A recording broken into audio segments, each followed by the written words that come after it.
Hello, Davey. Welcome. How are you? I'm okay. Where are you phoning us from today? That's better. That was a squeaky half hour there. And just right at the last minute, you said, how's about trying your mobile phone? Ladies and gentlemen, welcome to Tartan Tunes. I have been having an awful 30 minutes there. Our internet in Mid-Yell tonight may as well be at the bottom of the sea with no cable because it's terrible. Maybe it's the Russians again. It's EE. Never mind the Russians. The EE's doing more now. And we've lost them. What are the chances of that? Yeah, so we're going as you can tell, this is all planned out and it's all meant to happen, but we are here tonight. And here he's back again. There you go. I lost you there a wee bit. You did. Ladies and gentlemen, if this happens, I don't know what's going on. We were doing a show this afternoon and it was fairly good.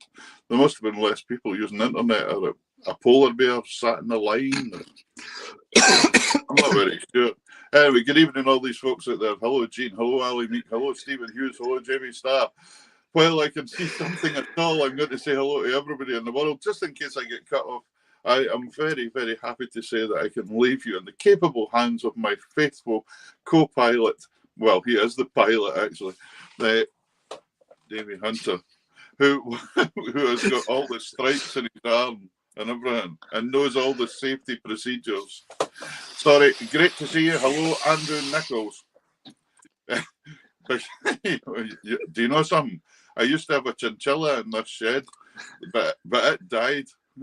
That was nothing to do with the EE either. It was something else. But there we go. Anyway, lovely spawning though.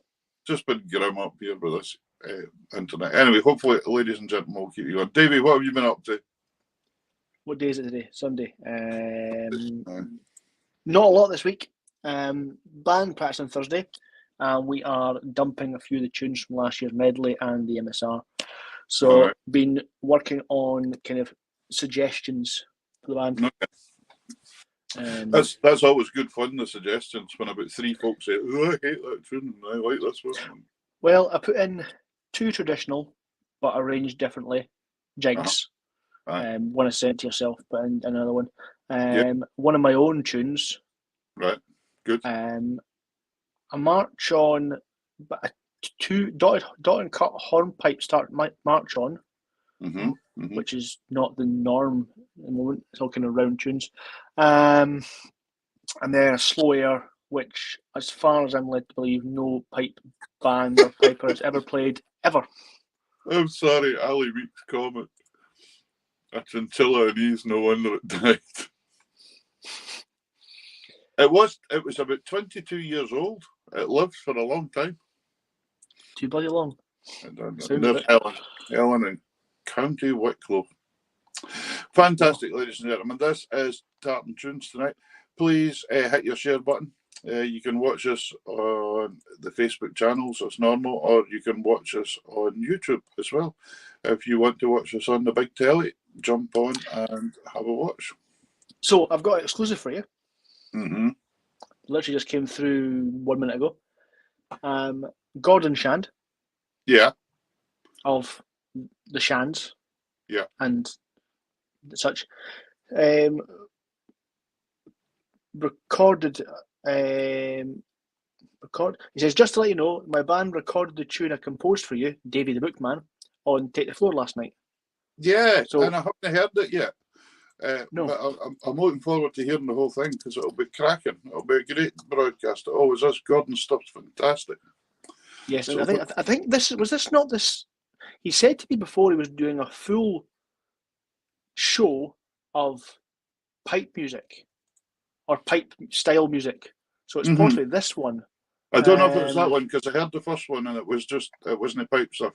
And he done the Flowers of Edinburgh and all that. So no, this is not just the pipe one. Fair enough. Sounds good. Sounds good. It'll be brilliant. I heard a wee bit on my way to Hamnavoe, where I was playing at Haimfairing last night. That sounds like you're playing at Hampden. Yeah. A Haimfairing, for all you folks away, is when a couple from Shetland get married, say down south or abroad, but they still have a party when they come home. So there we go. So another shindig. So that's what we were playing. Listen, we have got a fantastic guest for you tonight as well, ladies and gentlemen, because I don't think I minded putting another video on, did I? I sorted it. Oh, good man. What are we having? I'm not telling you. Huh. Come on. My nerves are shattered with this EE nonsense already, and then you want You're not the only one that's shattered. There we go. They look good. I even had a fancy backing and all that, the sea and all that, and I can't get it now because I'm on my phone. Oh dear, what a shame. Yeah, exactly. There we go. So, tell us a bit about our guest, Peter. Are we not having the track first? No. Oh. Our guest tonight, ladies and gentlemen, I've known this young lady for many, many years. She first came up to Shetland. It was the first time I met her when she came up to play at the Orcadian Fiddle Festival, I think it was.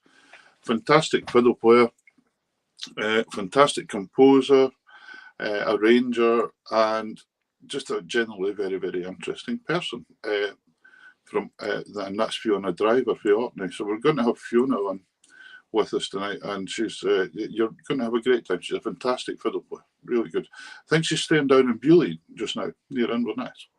So we'll get her on in a wee while for a chat. So we're just going to go for a video then instead. Go on, what are we having? I didn't realise you wanted a video. You didn't see. This is the problem. You mucking about your computer, and now we're all in a fluster. Right. I'm in a total. So if I still drunk alcohol, I'd be heading for a bottle of Macallan now.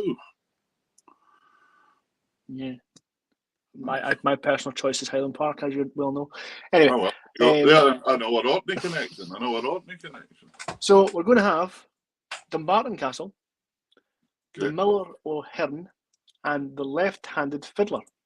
This is Fiona, and then with Trevor Hunter on piano, Shetland. And when we come back, Fiona will also be on the screen. Just warning her now. Well done. Great stuff. So here we go. Wow.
Hello, Fiona. Hello, How are you Peter. doing? Hi, Davey. Yeah, I'm good. How are Hello. you? I'm good. Yeah, I can hear you in time now, which is I absolutely know. That's a relief. Yeah, absolutely. Can I just very, very quickly say, everyone, please share the show tonight. It's going to be a great show. And there's a couple of folk there saying they thought the piano was too loud. Folks, that was just a video on a phone in a town hall with a violin and a grand piano. Grand pianos are a lot bigger than violins. They are. Yes. So it's just one of these things. But there we go. Anyway, I'm looking forward to it. It's what you call an unmixed track. Yeah, it's live. Yes. That's what happens when you stand and play in a hall. That's it. Anyway, there we go. Fantastic. Great to have you on, Fiona. We've been after you for a wee while now. And you've been exceptionally busy. You're always doing something. You never stop. Every time I phone, you're, I'm doing this just now, or I'm doing that, or whatever.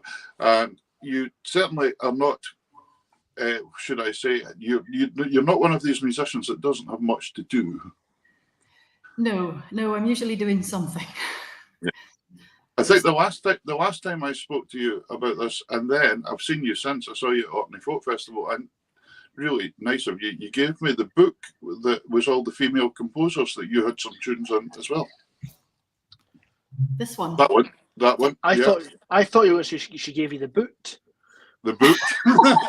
Well, probably. Yeah, could have done. Yes, this book. It's got 150 modern tunes by 100 female composers from Britain and Ireland. Yeah, that must have been a nice honour to get asked to put a tune on as well. They were looking for submissions. You could send in, I think it was 4. So I sent in 4 and they picked 2 of them. And I was really happy. I was delighted to. Fantastic. Really good. Really good. Yeah. Right. I am going to take you right back to the beginning. Ladies and gentlemen, as you know the way before you carry on, Peter, I'd like to point out that your Peter did actually put a tune in for that book under a nom de plume. But I, as a woman, didn't seem like a great name, so I think that's why they found out who it was that was doing the tune. So just apologise now to the organisers for chancing it. Yeah, anyway, that was me trying to gatecrash the party. Yeah. Anyway, yeah. So the thing about this, what I want to go right back to, originally, Fiona, your family were not from Orkney. You moved up there when you were very, very small. Yeah, I was 1. Yeah. And originally went to live on the island of Hoy. Yeah. And how long were you on Hoy for? I was 9 when we moved from Hoy briefly to Harry on the Orkney mainland, and then to Stromness, where I was until I was 18, and then I moved to Rendell. So I did a lot of growing up in Stromness as well. Yeah, it must have been lovely to grow up in Hoy at a young age. So that must have been really, really nice. Yeah, the cottage was right on the beach. In a really bad storm, the seaweed would come up into the garden, and the spray would hit the windows. It was wonderful. Yeah, idyllic. Wow.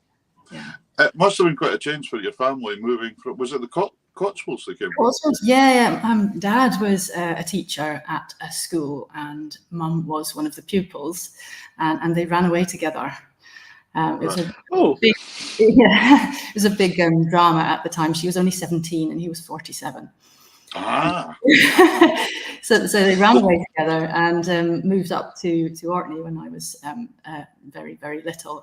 So I don't remember anything else. But then they took the unusual decision to home educate all 4 of the children. So we've got 3 younger siblings that were all born in Kirkwall. But they didn't put us to school. So we all ended up with this slightly not right accent, not right for Orkney anyway. Yeah. Well, I think you've done amazing.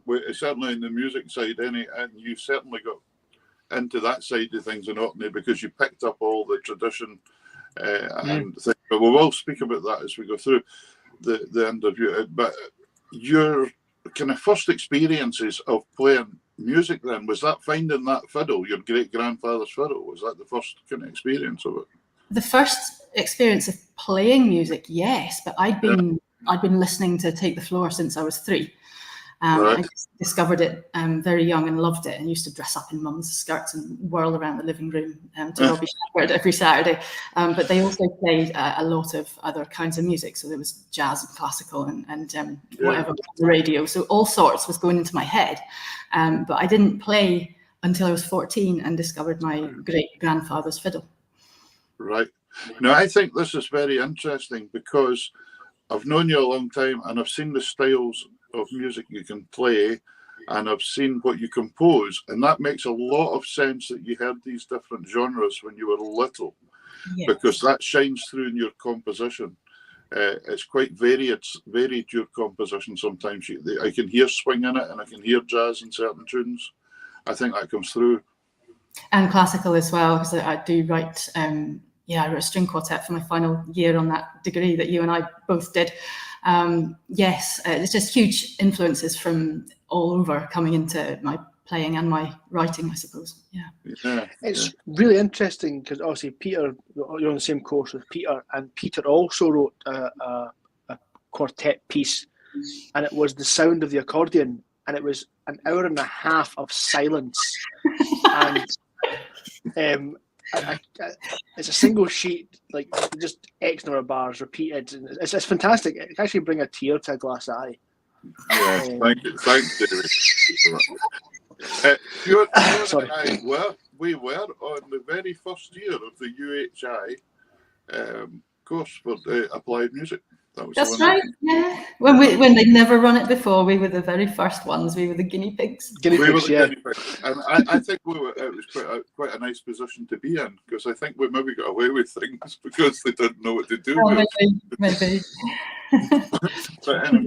but it was really good fun doing that though, and it was quite interesting when I went there, because I'd met you before, and we'd probably had a tune up in Shetland when you came up, because you started coming up to Shetland really quite young. 1998. I was only 18. I'd only been playing for 4 years when I came up there. I remember you coming up and playing, and the folk talking about this last week Orcadian on the fiddle. Now that was a wee bit unusual in Shetland, because there were so many Shetland fiddle players.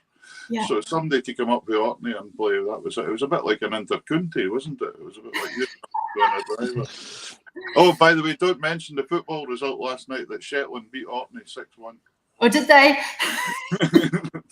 That's fine for me. I don't mind. That's it. No. Anyway, listen, let's have an old wee bit of music, and then I want to talk about great-grandfather Percy's fiddle and what happened there. What are we having, Davy? I'm just looking at the results for the Scottish football, see how Hearts got on. We beat Aberdeen 2-0, don't worry. You also beat the Partick Thistle women team 6-1. That's another story. We're going to have a traditional Finnish tune on the fiddle. Do you want to tell us about this one, Fiona? Yeah, I went to Eden Court in Inverness to see the Finnish fiddle band, Frigg. They do all these really rich harmonies, all these layers of harmony, far more into that the harmony side of fiddling than we are here. And I thought, wow, it was so beautiful. And I bought the tune book. And the next morning I sat down and learned this tune with all the harmonies and put it together for a YouTube video. I just got completely, one track, kind of obsessed with it. I was up in my music room for the entire morning putting this together. And I thought it was a really great tune, and I love the way they arrange harmonies. This was written by one of the band members from Frigg, so yeah, that's what this is. Davy, can I just say, did you notice Fiona said there, I locked myself away for a morning to do it? If that had been me, I'd have been away for like a week or something, that would have been... And still had nothing done. Still had nothing done. Yeah. Ladies and gentlemen, mind, keep your comments coming in, and here's some Finnish tunes for you.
That's really nice.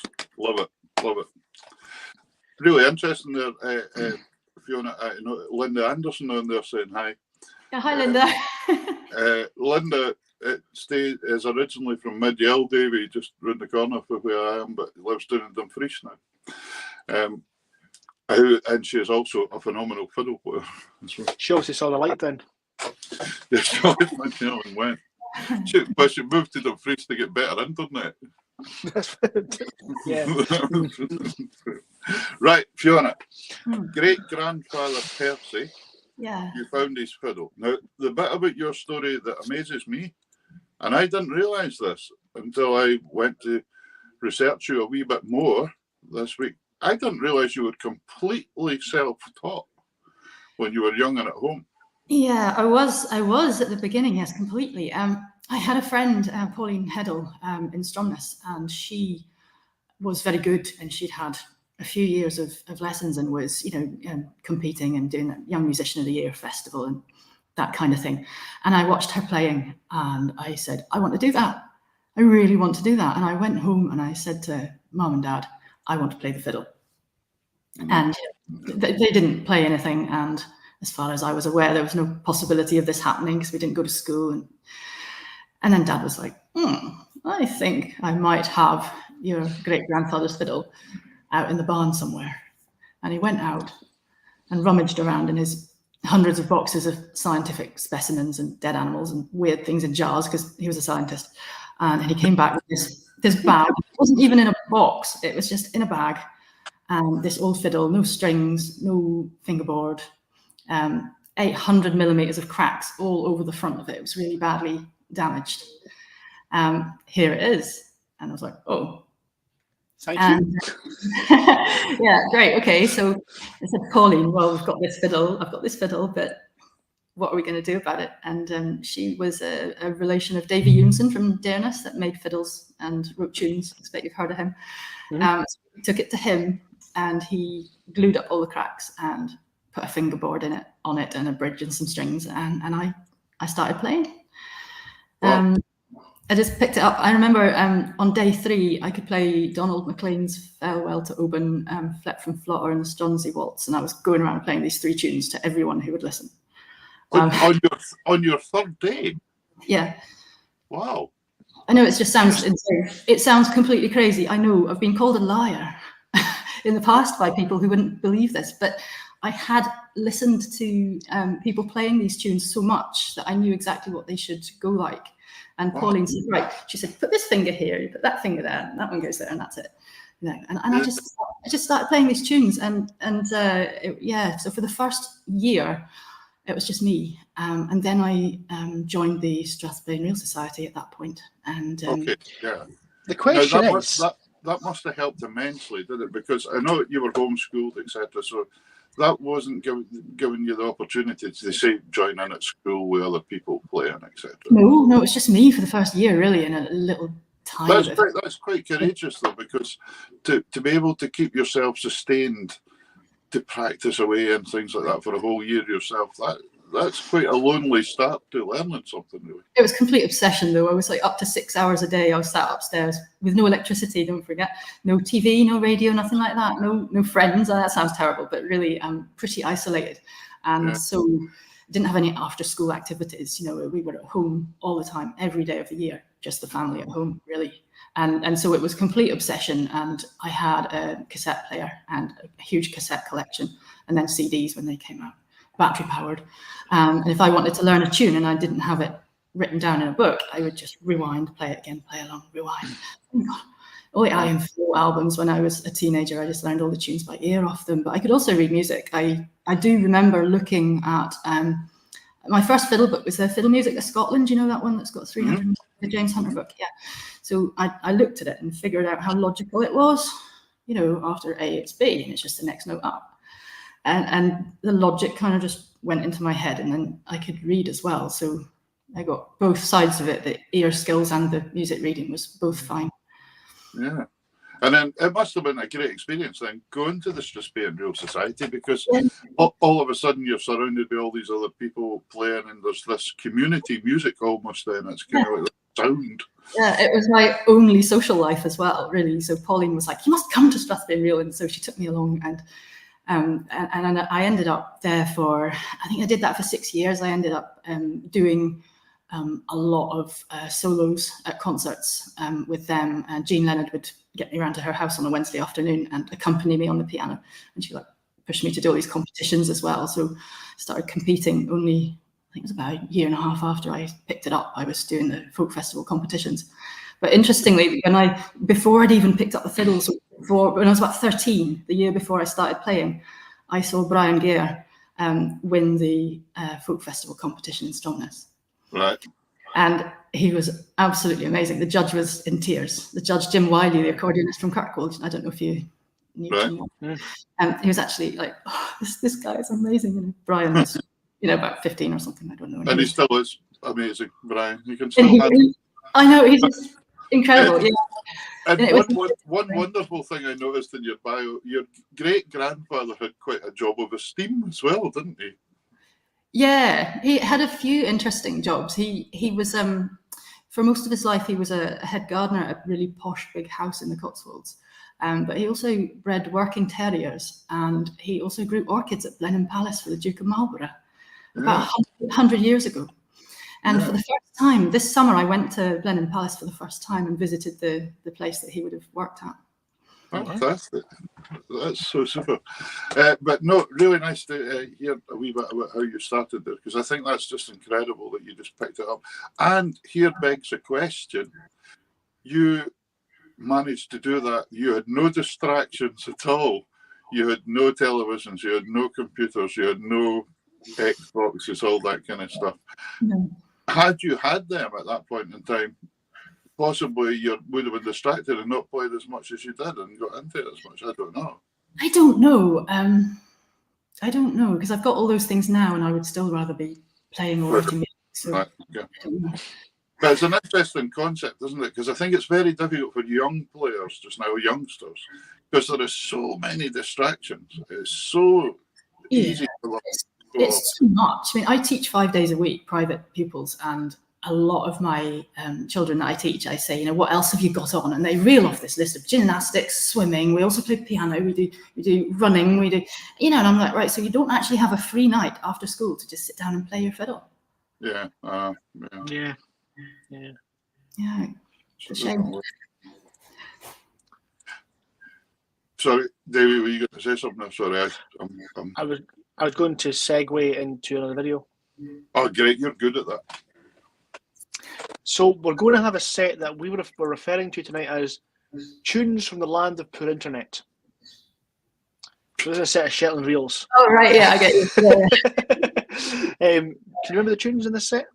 Yeah, this is 3 tunes by Trevor Hunter, the Shetland fiddler, piano player, who I've been playing music with for 28 years, I think it was, since we've been playing together. And this is his 3 reels, Brassy Light, Bobby Tulloch's reel, and Rhodas Bonhoga. And this is me playing with Graham Simpson on the guitar. Graham I've been playing with for about 20 years as well. He's a wonderful Orkney drummer. Incredible on the drums, he can do anything. Also very good on the guitar, and he's just a natural, he's not trained or anything. He's just a natural. Yeah, wonderful. Fantastic. You'll enjoy this, folks. 1, 2, 3.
Some baby chocolate ducks. Baby ducks and chocolate. Oh my goodness, I'd forgotten about that. Fiona, that was absolutely wonderful. And I'm a wee bit embarrassed to say, I never realised that last tune was one of Trevor's. Really? Oh, yes. Fantastic tune. Known it for years. You didn't know that was his? Yeah. Yes. Every day's a school day. It's lovely to see folk joining us that I actually know. Ian Hunter, the fiddle player. I've known for a number of years. Yeah, lovely guy. So great to see Ian. And yeah, it's great to see more and more folk finding us and finding our guests. Yeah, it's so nice. Yeah, it's great. I really enjoyed that. Really nice set of radio. And I noticed Linda Anderson just put on there, I know what your problem is, Peter. It's EE find a O2 hotspot. So, listen, there's no hotspots outside tonight in mid-Yale. Believe me, it's freezing. How would you find a hotspot with your phone? I know what you mean, Linda, but EE's. Oh, I've got just now. It's not usually this bad. It's not usually that bad. It's just you can always create your own hotspot, Peter, by setting fire to your accordion. Davey, you're not an accordionist then, I take it. You can just tell he's a piper, can't you? You can just tell he's a piper. Oh, yeah. Jealousy, Peter, jealousy. You know, I've just started attempting to play the pipes. I've got a chanter. I can play the chanter fine, but once I get that bag under my arm, I can fill it up, and then I forget to refill it, and it's just like, yeah, I'm still at the stage where I can't keep the bag full. I put it key. My first instrument was the pipes. Accordion came along later. Yes, I think I know that about you, Peter. Yeah, you're a piper first. Yeah. So listen, that was some of Trevor's compositions. Let's hit on your compositions here. Yes. You have got over 300 compositions now. Yes. We talked earlier, a couple of them were in the book with all female composers, but you've got your own books out as well. But when did you start composing? When did that start happening? Because I noticed you very young. You won the Game Tune competition. I did, yeah. So I started playing at 14, and I started playing September when I was 14, and I started writing the following October. So 13 months later, I came out with my first tune. I wasn't really trying to; it just kind of popped out, and I wasn't even sure what kind of tune it was at that point, but it was all correct. You know, it was a march. It turned out it was a march, and the second one was a waltz, and they were all there, march in D and waltz in G. And I took them along to Jean Lennon and said, "What's this?" And she said, "Oh yeah, that's a march, and that one's a waltz." Yeah. Do you find that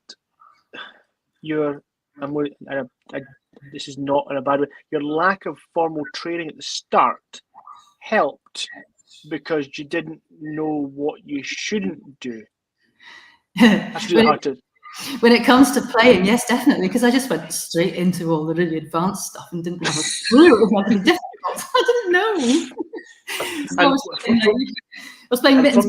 I'm thinking it was normal to be doing that when I'd only been playing for a year. And from the composing side of things, do you think that helped as well? I don't think it helped, but I don't think it did any harm either. Yeah. Because sometimes when you're taught a certain way, you then get put in a box for certain things, and it's a bit like if you're as a piper, you've got 9 notes, but you can go outside those 9 notes. But as a piper, you don't go outside those 9 notes because there's not any 9 notes outside of that. So you're in that niche. I wonder if it's kind of similar if you've not had formal training at that point where you just kind of go, I don't know, I can't go that way. I don't know, I couldn't go that way, sort of thing for keys. I mean, my tunes ended up being perfectly normal and doing all the right things without me knowing I was doing the right things. Okay. I mean, when I started my degree course, I remember the first week of the degree course, and we were being told to do something that involved they were using like supertonic and submedian and those kind of things for chord names, which I'd never heard of them referred to like that, and we were touching on cadences, and I said, "What's a cadence?" And one of the other students said to me, "How can you have written 200 tunes if you don't know what a cadence is?" And was kind of looking down at me like this, and I thought, hang on, that's the wrong way of looking at it, because and then she looked round at me and said, "Do you know what a cadence is?" And I was I mean, I was doing all this stuff and doing it right without knowing the posh name for it. Yeah. Yeah. Well, I remember having to write a piece once. I think it was in the course that we had to write you had to take like a classical piece or something, and you had to write like describe it, but we weren't allowed to use Italian sounding names. You were to describe the piece. Yeah. So you had to say like the violins slowed down at that point, and then there was a crescendo. No, there wasn't. It got really lewd at that bit, and so on. And you know, and then it made me think about it, and I thought, well, imagine a rock band or something like that putting together a song. They're not going to stand there going, right then, I think we'll have a little rallentando here at this point. No, we won't. We'll just stop. Not every classical composer does that. I mean, if you look at like Percy Grainger, he would write instead of crescendo. I mean, his Molly on the Shore, which is one of his lovely folk-inspired pieces, it says loud and hugely, bit by bit. Yeah. I just love that. He just put it in his own words. I like that. That's good. That's good. That's good for me. I actually thought you were talking about meatball subs. You said Italian piece. And it's an Italian piece. So then, right, all these tunes. When did the first book come out? Your own book? 2000, and off the top of my head, I think it was 2007. Was it really? Yeah. Gee whiz. Yeah. And how many are you at now? You're at quite a few books now.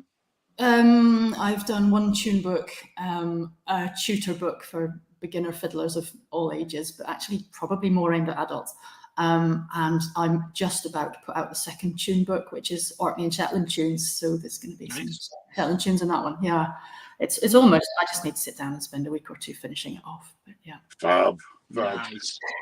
Where can people buy these books? Is the best place to visit your website still and get them from there?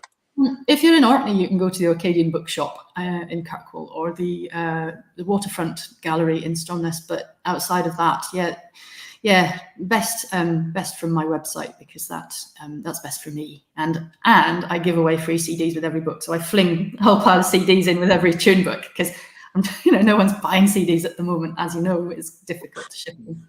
Have you noticed that as well? Yeah. It's so changed. Exactly. Within 5 years, when we were gigging, you were selling loads of CDs, and all of a sudden you go to a festival and you're selling about a tenth of what you possibly did before. It's unbelievable. I'm still buying CDs. I've got a CD player, really nice. It's about 25 years old, a Technics stacking system with big speakers, and nothing sounds as good as that. I'm still buying CDs, but I'm not selling that many anymore compared to what I used to. Yeah. Everybody's in the same boat, but it's just one of these things, especially with downloading, etc., etc. That's depressing. You get £1.32 a month from Spotify, and it's hundreds and hundreds of plays, and you get like £1.32. Yeah. Tell me, Davey, because I'm at a loss here. I haven't got my screen in front of me here tonight. The next track we're going to listen to is the Fiona's tunes, is it? Yes. Yeah, that's right. Because one thing I wanted to touch on here was other styles of music. I remember being down early days at a folk festival. Now, did you play in the Lonesome Star? Lone Star Swing. The Lone Star Swing Band. I remember being in a concert with you. And you got into that as well, which was kind of like Texas swing, wasn't it? Western swing, yeah, Bob Wills. Yeah, that was because since I was 12, I've been friendly with Duncan McLean, who used to work in the Stromness bookshop. And he is a big Western swing fan. It's not a really well-known genre, but once you get into it, it's completely wonderful. It's so happy. It's like a mix of jazz and folk and blues and swing all kind of rolled into one. It's kind of going America from the 20s onwards. So for 15 years, I played with Duncan in that band. I started playing with him when I was only 15. So that gave me that sort of chance to learn how to improvise and to accompany somebody singing and learn chords rather than just playing the tunes. I mean, that's a challenge. How did you find improvisation? Did you get into it quite easily? Or? It was terrifying at first, and I didn't have a clue what to do, but stuck with it and got better slowly. But it is a skill that can be learned, but some people just don't improvise. You know, they just don't No. do it well. And Yeah. David, you've just sent me a message and I can't see it on my phone. That's all right. My phone. It's okay, we're fine. You do find that there is folk out there that just can't accompany singers, and they can't busk along if it's not they sit in sessions, and if they're not starting the tunes, then they've got no chance. Do you know what I mean? I think it's improvising and accompanying singers is a dying art. I think it is a skill. It's something that you need a lot of time to do. So if you do it for a really long time, you get a lot better at it, and you need to keep doing it. Like I haven't played with that band and improvised for must be nearly 10 years now, actually. Yeah. And so I'm missing that and thinking, could I still do it? You know, I haven't.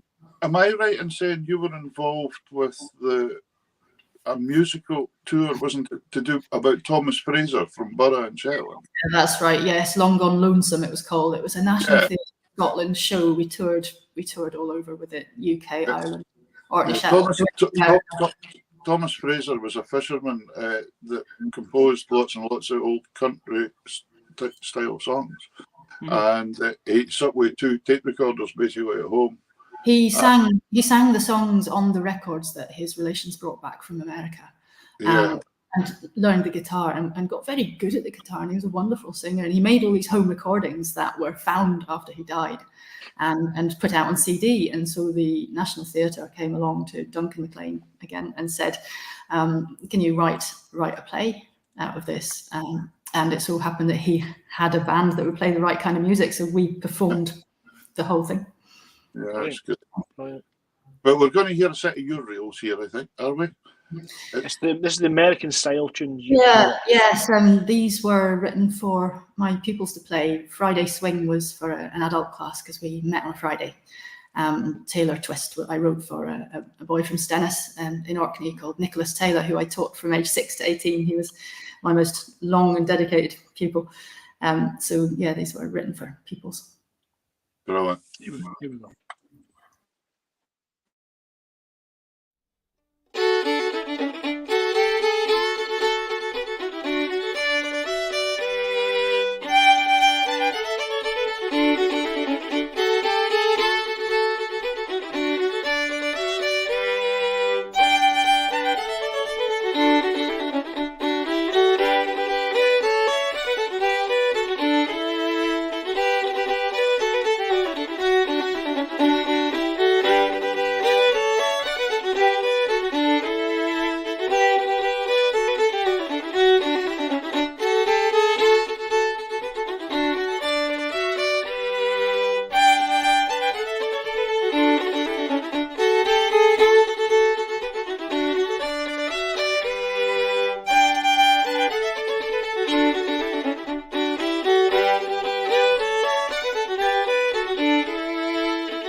Oh, fabulous. Thank you. Lovely. Lovely. Yeah, amazing playing. Agreed. So Fiona, Agreed. you finished up your degree as well, like I did. Yes. just quickly back to your recordings and your tunes. You've had an amazing amount of success with your tunes. There's been a lot of people recorded your tunes. Yeah, and you know, that is just the most wonderful feeling. It's my favorite thing is when other people play my tunes. Every time someone plays my tune, I mean, I usually cry. It makes me so happy. It is the loveliest thing because there's so many brilliant tunes in the world. So if someone picks mine, it's just amazing. There's nothing that feels better. It's really nice. Good. What I was going to say is, before we're going to finish off tonight with a track, but we'll speak about that because it's got a long track. But before we do, that was a project you were involved with recently. What's in the pipeline? Tell us what's in the pipeline just now. At the moment, I'm trying to get this Orkney and Shetland tune book finished. Yeah. I'm trying to also get the, not exactly enthusiasm, but because the CD sales have dropped so much, it's like I've got this album all lined up that I want to record. Because I've written many tunes and all these harmony parts. And, you know, do I put it out in a physical format or don't I? I think everyone's got this problem at the moment. So yeah, it's the sort of getting the next book and CD out. But what's on the music stand behind me just now is a couple of hours of Broadway musicals. And Sound of Music and Phantom of the Opera and all that kind of thing. Because I'm leading the second violins in an orchestra in Inverness Cathedral on the 30th of September. And it's fancy dress as well. And it's to raise money for Cash for Kids, which is a children's charity around here that raises money for kids. They don't have things like that here. I could have dressed up as something out of Sound of Music, no problem. Like a nun. You'd make a good nun. Sorry, I'll stop you there. You had two choices there. You went with the correct one, Fiona. It's either nun or something else with an N that you can't have. What? What's the film about? Nuns and what? Naughty Germans. We don't want them. Oh, two choices. You went with the correct one. Let me come in at the end. It's all nuns. So that's really good. So did you say that's for children's charities, hospital charities, was it? It's Cash for Kids, which is helping out kids who need a bit of a holiday or a break. That'll be Murray FM. Yeah, that's it. MFR, you know it. Yes. Because Murray FM, North Sound, Radio Tay, Radio Clyde, they're all owned by Bauer Media, and they all have the children. Cash for Kids is each have their own pots, and they all do it as an entity to raise money for the kids of Scotland. That's right. Yeah. So it's that sort of thing. So I've been practicing that for a while. So you've got that and practicing your bagpipes. And the cello, that side, the camera cello, which I picked up in a charity shop 2 weeks ago for 90 quid. 90 quid for a cello. Yeah, not bad at all. Tell us, apparently, see this last track we're going to, the birds in Orkney and thing. Now, I watched you doing this subject, and I didn't know just an awful lot about it. Tell us something about it for the folks at home, what you were doing. The birds. Yeah, you're going to fade out on the bird song. Yeah. Okay, so I've always loved birds. My dad was a birdie guy. He was a zoologist, ornithologist, wrote books for birds, this kind of stuff. So birds is one of my other big passions. And then I also learned to record. And I'm thinking, okay, birds, recording. I can record the birds. It's not just myself I can record and other musicians. It's the birds. So I spent 3 years with my wildlife recording equipment, getting up in the springtime at like 2-3 in the morning and going to quiet places. And this has to be like no wind. This is the Northern Isles, right? So there's got to be no wind. There's no tractors, no planes, no wind turbines. Nobody just out in their car at that time of day. Oh, it's so hard. You only realize once you start trying to do a project like that how noisy it is. Because every wind turbine going around, and there's loads of them in Orkney. I could see 17 from my house. We've got an awful lot. We've got an awful lot in the Shetland mainland now as well. I know. 110 going up to the really big ones. I know. It's There's always something. There's always like a boat out at sea with an engine going miles away, and I could pick up planes taking off 15 miles away with that microphone. Wow. So it was really hard to get the peaceful mornings to do it, and so it took 3 years to do this album. So I am the first person to record and release an album of Orkney birdsong, different habitats. It's got the sea and waterfalls and wind in bushes and farmland, and there's solo birds that sort of come out over the top of the general chorus, and then there's all the background stuff going on. Yeah, it was wonderful, and it's such a nice thing for people who've left or missed the place, just to have a soundtrack of home. And did you put music onto that as well then? No, there's not a note of music on it. It is purely wildlife sounds.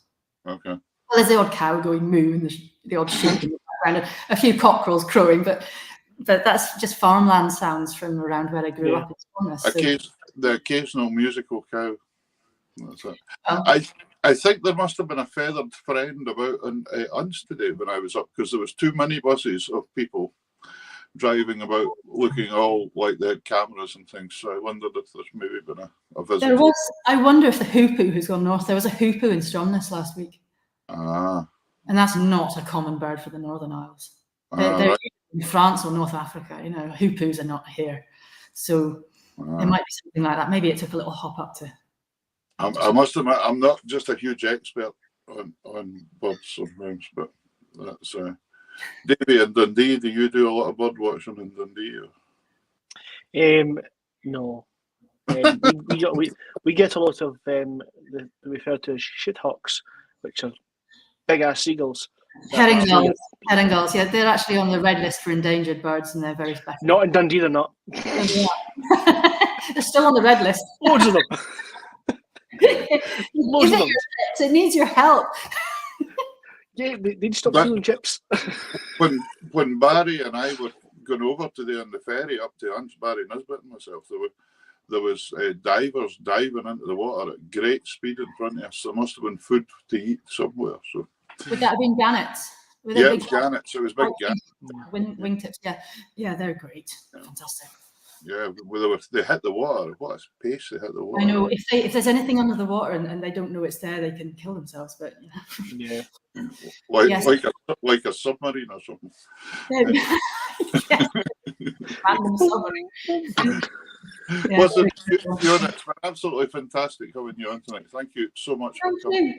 Thanks for asking me. It's been a pleasure. And folks, if you're looking for any Fiona's music or her CDs or that, please jump onto her website. I'm sure she'll be absolutely delighted to send you some. Very much so. That'd be great. Fiona, you take care. We'll speak to you soon. Thank you. Good to see you both. All right. All the best. Yeah, thanks now. Bye-bye. Great stuff. Right, yes, Dave, very much so. we're going to play out with the birds tonight. We are. So, firstly, yeah. What? When you Who we got next week? I can, because I can't open my phone. Initials MS. Accordion player?